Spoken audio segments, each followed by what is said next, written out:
एक बार की बात है, बीरबल को दरबार आने में देरी हो गई। राजा अकबर बेसब्री से बीरबल का इंतजार कर रहे थे। जैसे ही बीरबल दरबार में पहुंचे, अकबर ने उनसे देरी का कारण पूछा।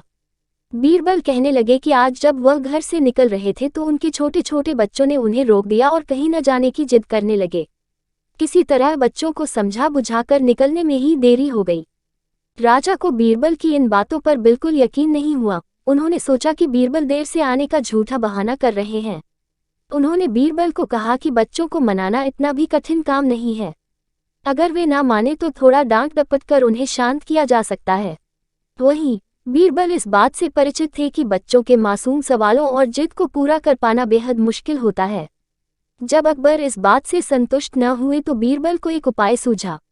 उन्होंने राजा के सामने एक शर्त रखी। उन्होंने कहा कि वह इस बात को सिद्ध कर सकते हैं कि छोटे बच्चों को समझाना बहुत मुश्किल होता है, लेकिन इसके लिए उन्हें एक छोटे बच्चे के जैसे व्यवहार करना होगा व राजा को उन्हें समझाना होगा। राजा इस शर्त के लिए तैयार हो गए। अगले ही पल बीरबल एक बच्चे के जैसे चिल्लाने और रोने लगे। राजा ने उन्हें मनाने के लिए उन्हें अपनी गोद में उठा लिया।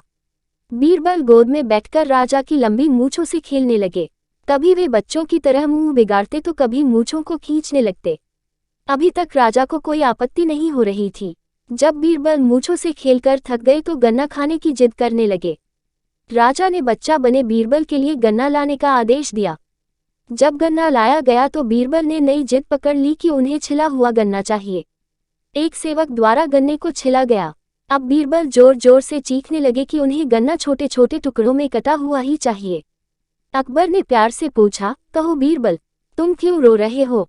बीरबल ने जवाब दिया, मुझे अब छोटा नहीं एक बड़ा गन्ना चाहिए। अकबर ने उन्हें एक बड़ा गन्ना लाकर दिया, लेकिन बीरबल ने उस बड़े गन्ने को हाथ तक न नहीं लगाया। अब राजा अकबर का गुस्सा बढ़ रहा था।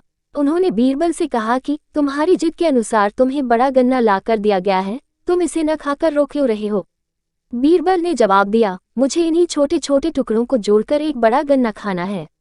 राजा ने बीरबल की इस जिद को सुनकर अपना सिर पकड़ लिया और अपनी जगह जाकर बैठ गए। उन्हें परेशान देखकर बीरबल ने बच्चा बनने का नाटक खत्म किया और राजा के समक्ष गए। उन्होंने राजा से पूछा, क्या आप इस बात से सहमत हैं कि बच्चों को समझाना यकीनन एक मुश्किल काम है? राजा ने हाँ में सिर हिलाया और बीरबल को देख मुस्कुराने लगे। कहानी से सीख। इस कहानी से हमें ये जानने को मिलता है कि बच्चे बहुत मासूम होते हैं। अक्सर हम उनके नादान सवालों का जवाब नहीं दे पाते हैं, लेकिन फिर भी उन्हें प्यार से समझाकर व अनेक उदाहरण देकर उनकी जिद व जिज्ञासा को शांत किया जा सकता है।